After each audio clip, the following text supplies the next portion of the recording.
What levels of cheapness have astonished you? Story 1. I went to a birthday dinner for my mother-in-law at a Filipino restaurant. Along with my wife and I, 4 of her friends were there. The friends ordered a mountain of food for the table. There were 7 of us there, but if there were a dozen, we couldn't have finished it all. This was a bit irritating right off the bat, because while I was happy to pitch in for her birthday dinner, I didn't want to pay 20% of a goddamn feast from Westeros. It would end up being over $200 worth of food. So then the check comes, and I pitch in my credit card, and 3 out of the 4 friends turn into statues. Except the oldest gentleman, who offers something like $15. I grab the bill and divide it by 5, leaving out the dishes and drinks that my wife and I ordered for ourselves, and tally it up, saying what everyone owes. Crickets. I remind everyone that they were the ones who ordered this giant mound of food in the first place, half of which is going to go to waste. To prevent awkwardness, my mother-in-law grabs the bill and runs off, leaving my credit card to go to pay for it. My wife prevents me from stopping her and causing a scene. I quietly lay into the 3 deadbeats at the table for letting an elderly woman on a fixed income pay a $200+ bill for her own birthday dinner. I lose it and call them freaking moochers. And whoa, suddenly there's the scene everyone was working so hard to prevent, with them screaming at me and me screaming back. The restaurant owners understandably intervene and toss all of us out. I go back in and apologize and explain what happened. The restaurant, to their credit, knocks 40% off the bill out of nothing more than kindness. Salo Grill in Las Vegas, y'all, and canceled the charge on my mother-in-law's card, and I picked up the rest, which was still quite a bit, but I felt a lot better about it. Story 2. My dad is a physics professor at a university, which, if you know of this breed of humans, none of this might surprise you. He, I swear to all that is sacred, goes to the cafeteria on campus and makes a meal out of the free condiments. Mexican-style chip salsa, chopped onion packets, crackers, etc. Then he'll call me to brag about it. Another one he does, he found a store that sells expired food for a ridiculously low price. He said he spent $20 and now has microwavable popcorn for life. My dad never buys new tires. He buys used ones that the shop keeps when people replace them. He gets the tires for super cheap after negotiating them, like $15 to $20. The best part is that he avoids driving to not waste gas so much that the tires actually never wear out. They just rot. When he feels like splurging, he will buy a pork shoulder, which is a lot of meat, for about $7 to $10. He cuts off all of the meat and grinds it along with free condiments from a cafeteria into a cylinder shape that he wraps with shopping bags from a store. Then he freezes it. When he wants some, he slices some pieces off like patties and sautés them, in its own oil, of course. This will last him months. One time he called me while I was cooking. He asked me what I was making, and I said that I was cooking spaghetti. He said that spaghetti is about 3 times the price per mass as rice, and throwing away my money. He doesn't use toilet paper, just water, which is actually cleaner anyway. I'm going to predict that many of the stories in this video will revolve around this same idea, going to extravagant lengths to find deals and circumvent costs. But in my opinion, there's a limit to this. If you get to a point where doing this consumes you mentally and also takes a lot of time to execute, then I'd actually argue you're losing value. For one, time is money, and if you know what your time is worth, then you can decide for yourself when it's worth it to pay for convenience. And also, you're sacrificing your living experience by obsessing over the tiniest things. I know not everyone has the luxury to not pinch pennies, but if you don't have to fret about it, then I'd think giving anything else your attention would be more valuable. Story 3. I worked for a short time as a luxury travel agent, and agents get tons and tons of free stuff all the time. Every day there would be vendors setting up in the conference room for breakfast, lunch, and afternoon snacks, which we got for free. We just had to go listen to the vendors pitch. This would totally go to some of the old school agents' heads. The agents in the office next to mine were notoriously cheap, especially the 60-something-year-old boss. They would push their way into the conference room, throw their business card in the general direction of the poor vendors, and take as much food as possible. Multiple plates piled high. I'd pass their office, and the food would be just sitting out on the desks, uneaten. The boss was known for showing up at vendor-sponsored dinners and events with his wife, uninvited, and they'd bring plastic Ziploc bags and fill them with food from the buffet to take them home. He made a ton of money, so it wasn't out of necessity. He was just insanely cheap and entitled.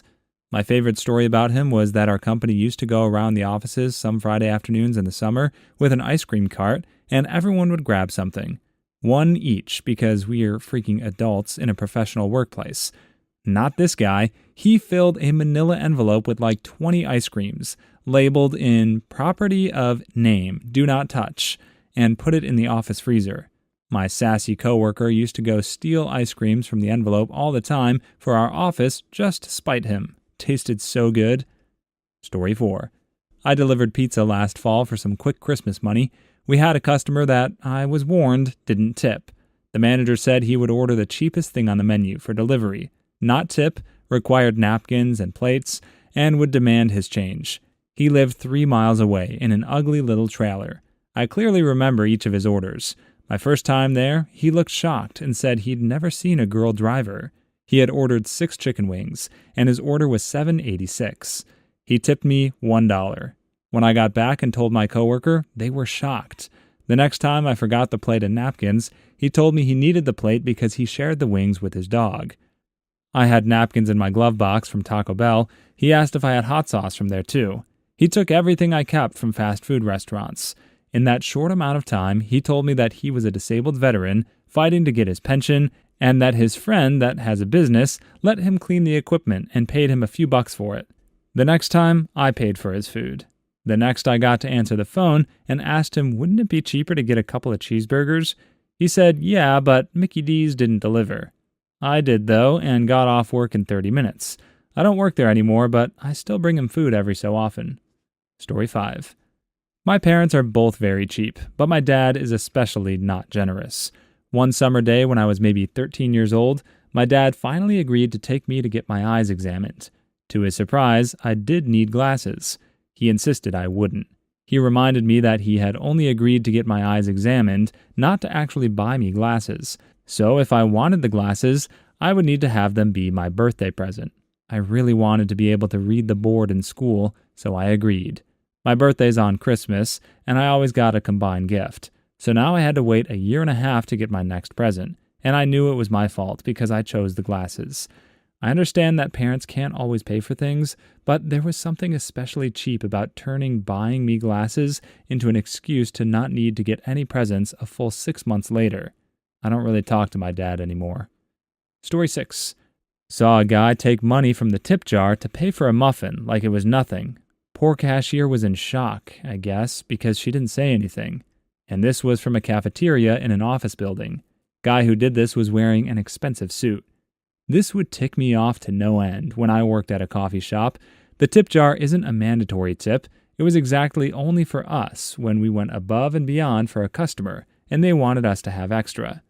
I had people go, "Oh, I'm short," and just rummage through the jar for $2.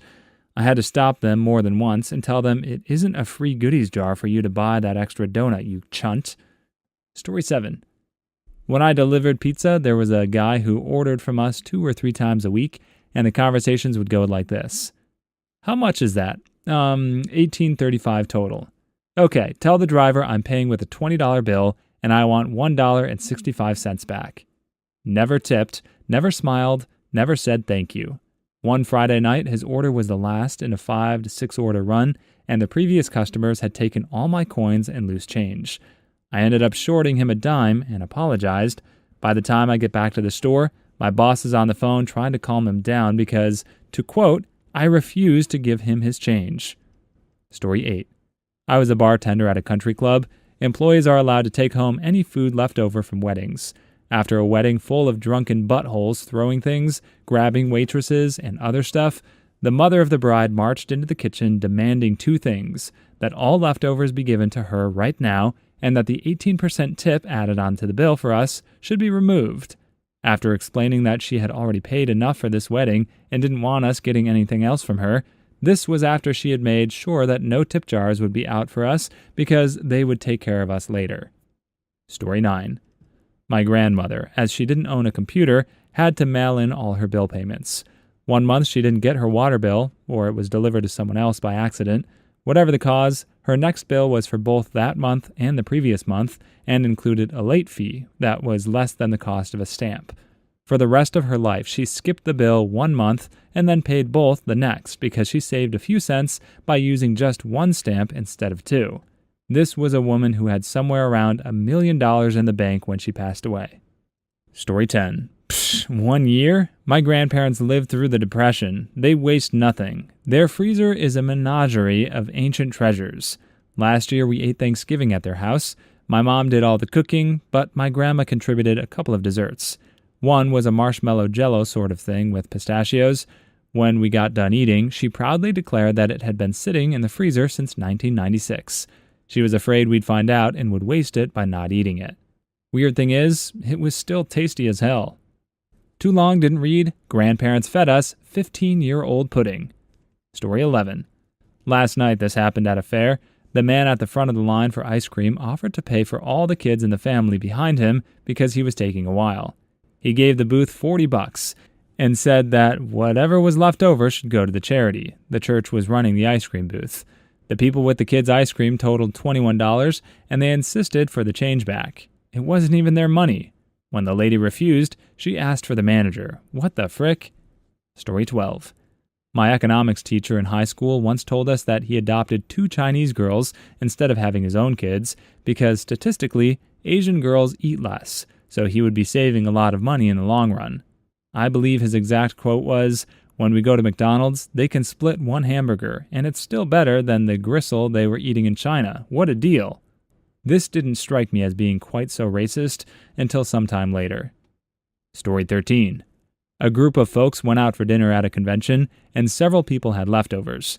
When we returned, one of the people who had not been able to get out to dinner was bummed, so one of the diners said, "Well, I have some leftovers if you'd like them." "Sure." "Okay, my meal was $10 and there's about half of it left, so you owe me—" No, I'm not kidding. No, it was not me. Story 14.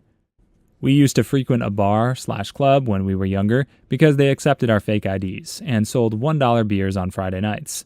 We were buying rounds of beer, and I'll never forget one of my mates coming up to me, as it was my buy, and telling me that he would like to opt out of that round, and if I could just give him the $1 instead.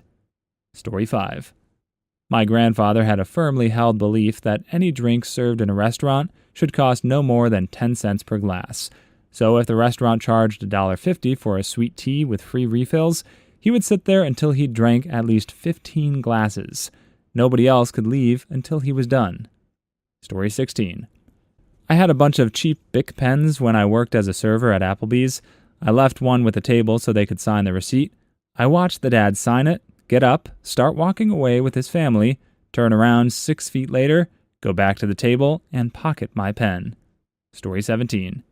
Whenever we all go out to eat as a group, my grandma's boyfriend, man-friend, significant other, likes to get everyone's free lemon wedge that typically comes with their waters, squeeze them all into his, and then add a packet of sugar so that he doesn't have to pay for a lemonade.